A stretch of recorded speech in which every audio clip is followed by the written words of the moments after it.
Is THV 11 News at 6. I promise to be the president of common sense, and that is exactly what we're doing. That's President Trump after signing an executive order Thursday to reclassify marijuana from a Schedule 1 to a Schedule 3 drug.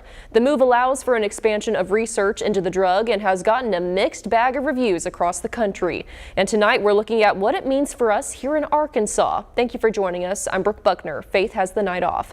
Medical marijuana is legal here in the natural state, but recreational use is still banned. So we wanted to take a closer look at how this decision could affect patients, businesses, and state oversight. THV 11's Maya Ellison has more.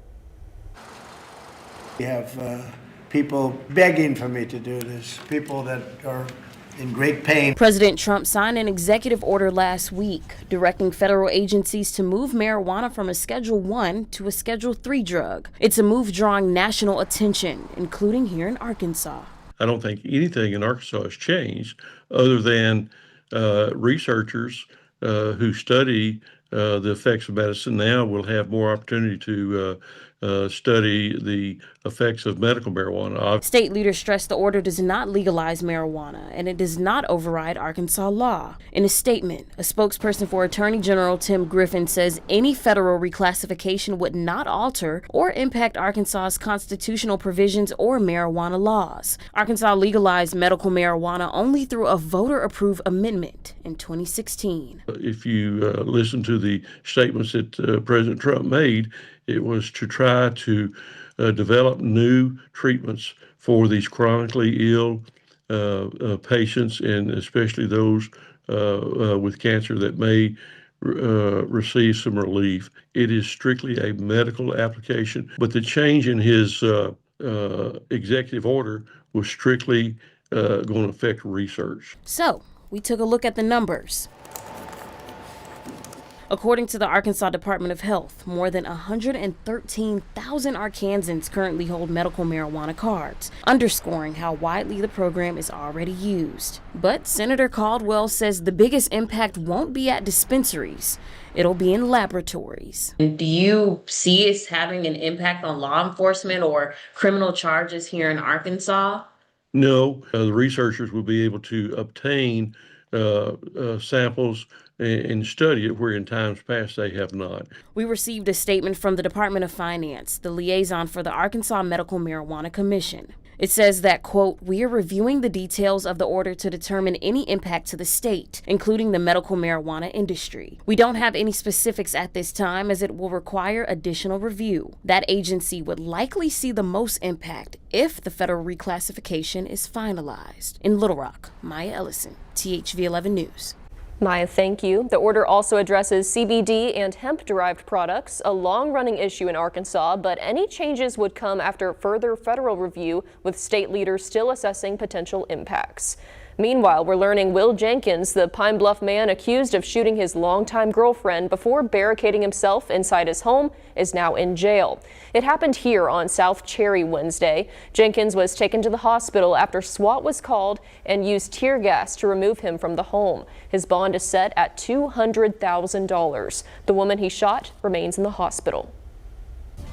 Good Monday evening, Central Arkansas meteorologist Nathan Scott in for Chief Meteorologist Tom Brandon. We've got lots of clouds out there this evening. Temperatures are on the mild side for December standards. We're at 59 here in Little Rock, 60 into Arkadelphia, 57 in Searcy, and 64 in Texarkana. And what you may have noticed when you step outside compared to this morning, there's a lot more moisture in the atmosphere. Those dew points were into the teens and 20s this time yesterday. Now we're into the 50s, so it feels more humid. And with all the humidity around, we're not going to cool things down tonight. In fact, the temperatures are going to go in the opposite direction. A slow climb from the upper 50s into the low 60s while you're sleeping, just because clouds will be continuing to fill their way in. And along with that, we'll have the chance of maybe some patchy drizzle or some areas of fog late tonight and to begin your Tuesday. I think we'll see sunshine getting into Tuesday afternoon, even though you still see some green showing up here on the screen. Lows tonight, early. We'll see those numbers climb up into the upper 50s, low to mid 60s for the start of your Tuesday, and highs tomorrow across the entire natural state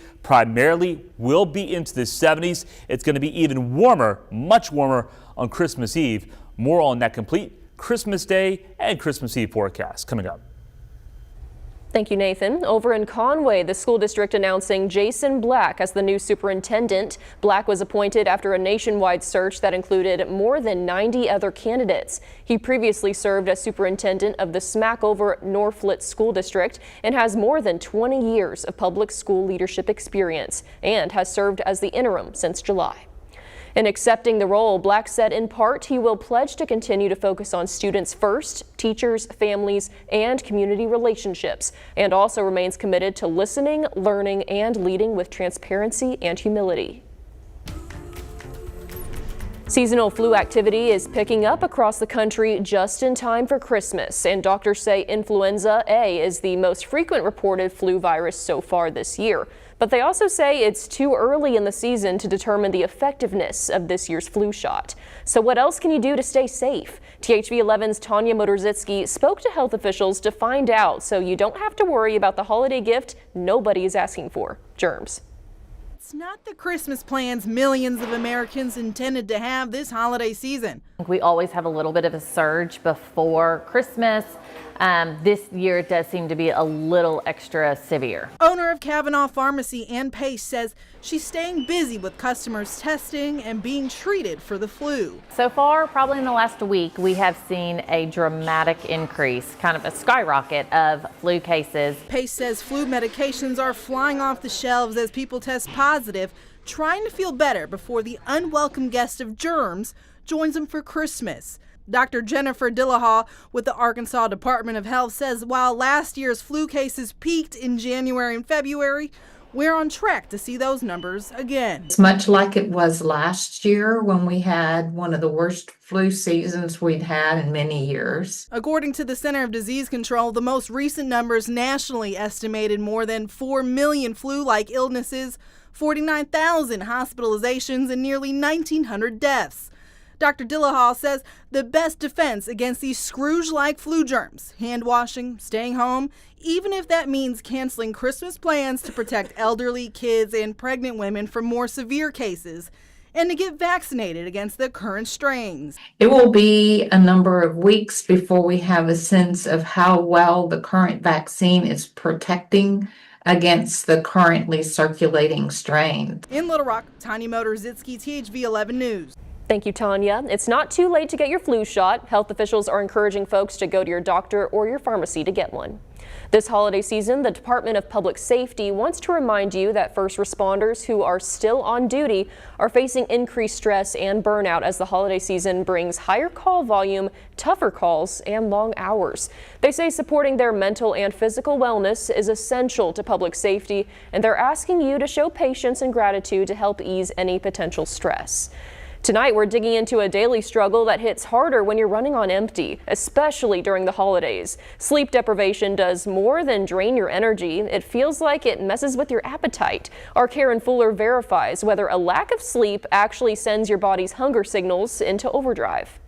The question, can lack of sleep make you eat more? Let's verify. Our source is cardiologist Dr. Pyle Coley, sleep specialist with the Cleveland Clinic Dr. Nancy Foldberry, and a study published in the National Library of Medicine. Both doctors say when you're sleep deprived, appetite hormones are thrown off and it can make you eat more the next day. When we're sleep deprived, it triggers a stress response in the body. And what that does is it turns the volume up on our hunger. We tend to eat more unhealthy types of foods because we sort of crave sugar-rich foods because our body needs that instant sugar to try to build up its energy. In this study published in the National Library of Medicine, they examined people who got a good night's rest compared to people who were sleep deprived and found people who were tired were more hungry.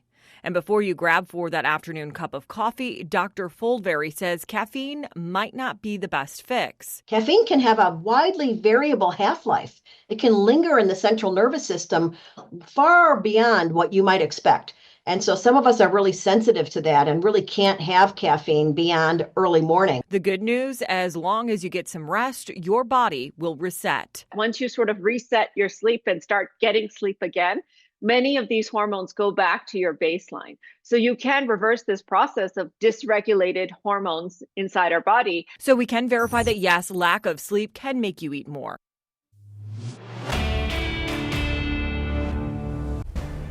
After the break, we'll take a look at holiday travel, what you need to know if you have plans to take to the skies before the end of the year. If the month of December were to end right now, it would be the 4th driest December on record at Little Rock. And it looks like that could stand because there's not much chance of rain over the next 7 days. But we do have some changes in the weather pattern as we go into next week. More on those changes coming up.